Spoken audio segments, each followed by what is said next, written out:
Ok? Donc par naissance, tu peux recevoir l'appel de Dieu. De père en fils. Est-ce que encore de père en fille. Donc par naissance, tu peux recevoir ton appel. Par descendance. C'est-à-dire que Dieu, ayant tissé une alliance, amen, avec ta famille, et choisi cette famille pour dire, de père en fils, de génération en génération, cette famille-là me servira. Donc c'est par descendance. Ou par personne interposée. Par personne interposée, nous avons par exemple Élie et Élisée. Ok? Élisée va recevoir son appel, n'est-ce pas, de Dieu, par personne interposée. C'est-à-dire la personne qui va lui annoncer son appel, c'est Élie.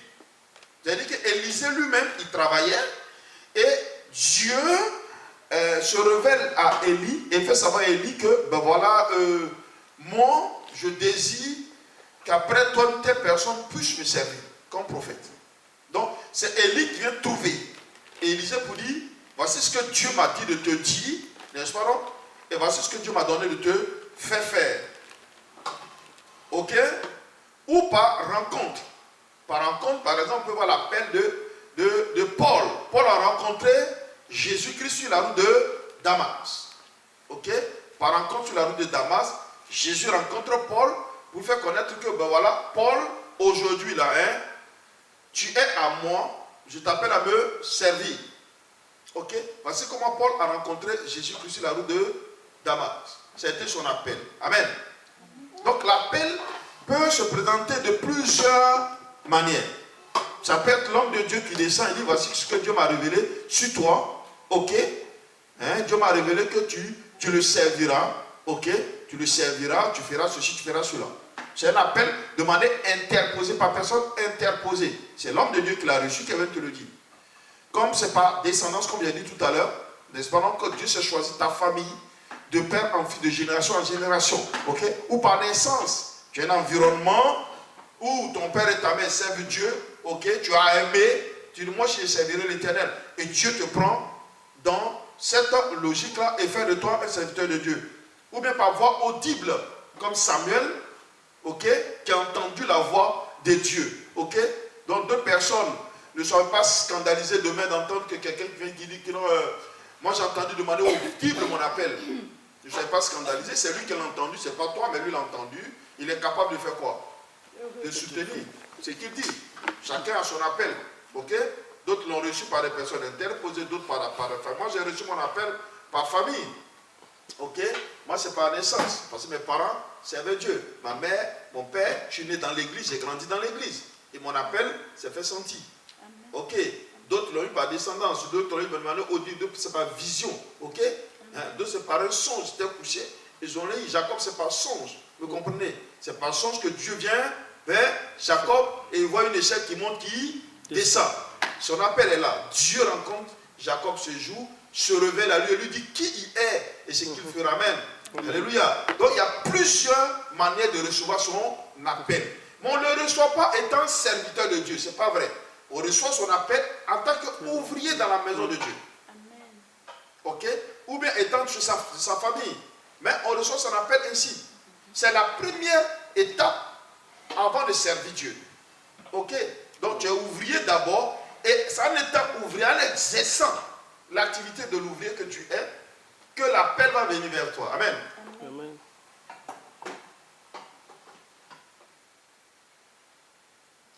Ensuite, la deuxième étape, quand tu as reçu de Dieu l'appel de manière oblique que tu as entendu ou bien on est venu te le dire, ça ne veut pas dire que tu es automatiquement devenu quoi? Serviteur de Dieu. C'est une grave erreur que beaucoup de personnes, parce qu'on leur a dit, ils se sont autoproclamés automatiquement quoi? Serviteurs de Dieu.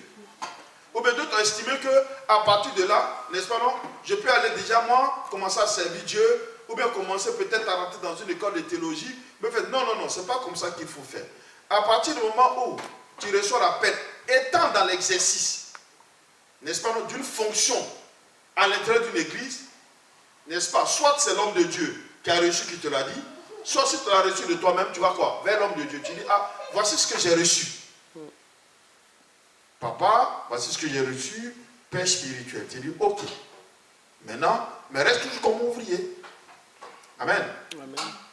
On va toujours t'observer pour voir maintenant quel est le don qui va se spécifier sur ta vie. Beaucoup de personnes n'arrivent pas à cet état du don, pour déceler le don. Amen, à travers le caractère. À partir du moment où, étant ouvrier, on est en train d'exercer comme ça, on va maintenant chercher à comprendre maintenant quel est le don. Quel est le don que tu as?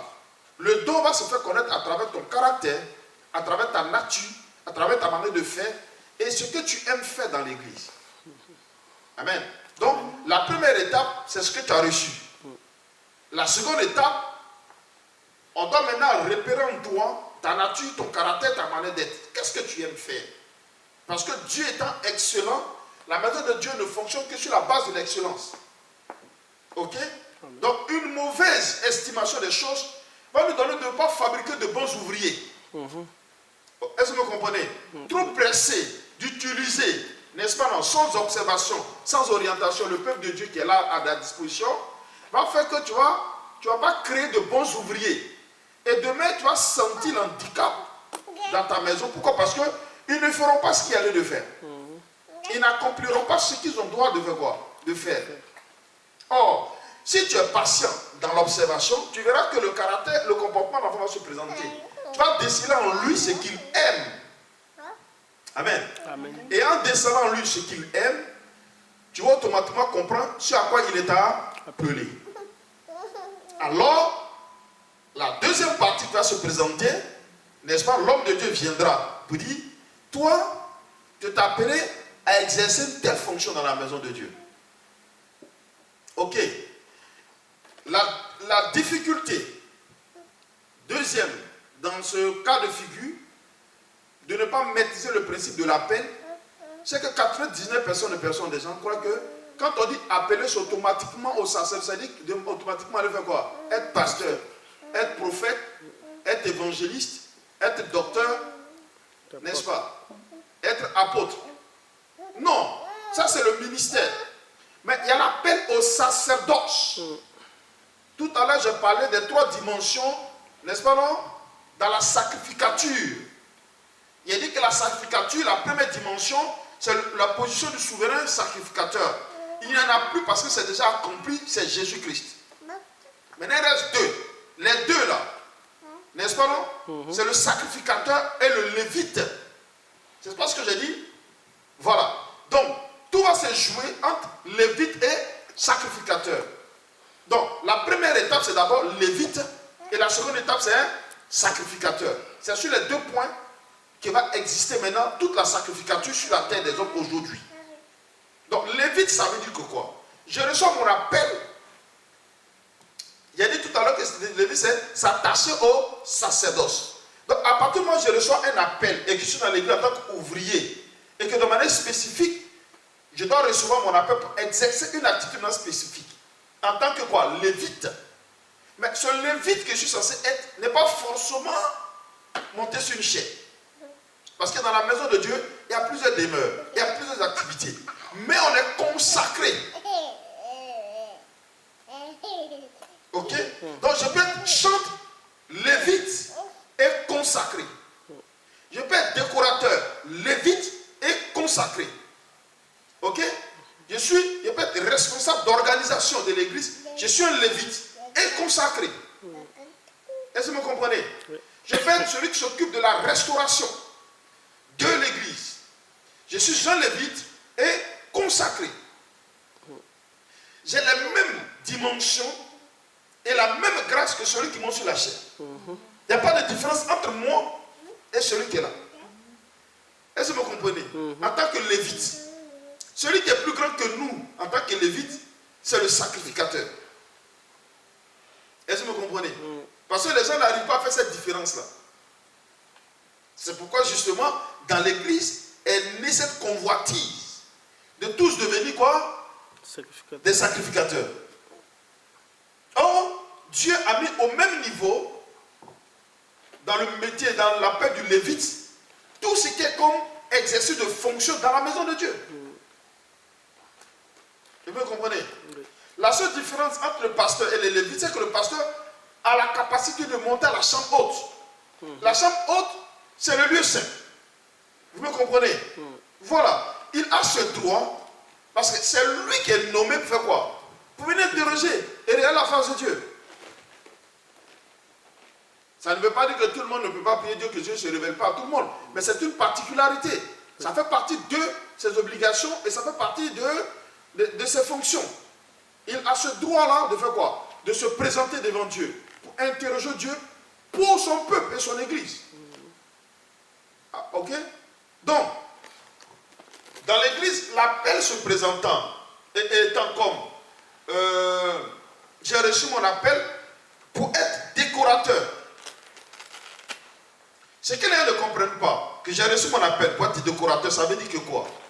Le fait que j'ai reçu mon appel pour être décorateur, il y a un don qui est attaché au sacerdoce auquel je suis appelé. Est-ce que vous me comprenez?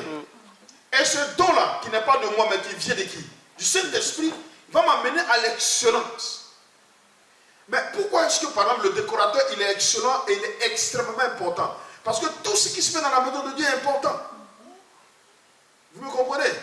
Parce que beaucoup ne comprennent pas. Ils pensent que ça monte sur une chair, que c'est important. Dieu est couleur. Dieu est parfum. Il y a un environnement qui, lorsqu'il est créé, n'est-ce pas non, amène le Saint-Esprit à se manifester. Ce n'est pas toi qui le manifestes. Ce n'est pas toi qui lui dis de te manifester. Mais si un environnement est créé, il se manifeste. Amen. Ce n'est pas le jeu de la prière. Ce n'est pas parce qu'on l'a invoqué.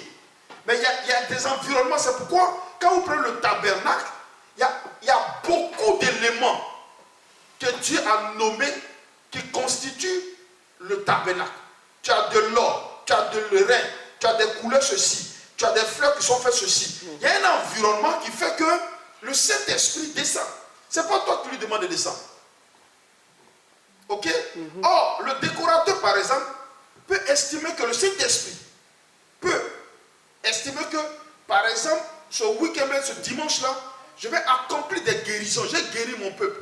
Mais pour que je descende dans cette atmosphère de guérison, j'ai besoin que l'église soit décorée d'une telle manière. J'ai besoin, par exemple, de tel type de fleurs. J'ai besoin de tel type de couleurs. Par exemple, j'ai besoin du jaune, du rouge. Parce que je veux exercer mon autorité et la manifestation de ma personne de telle ou telle manière.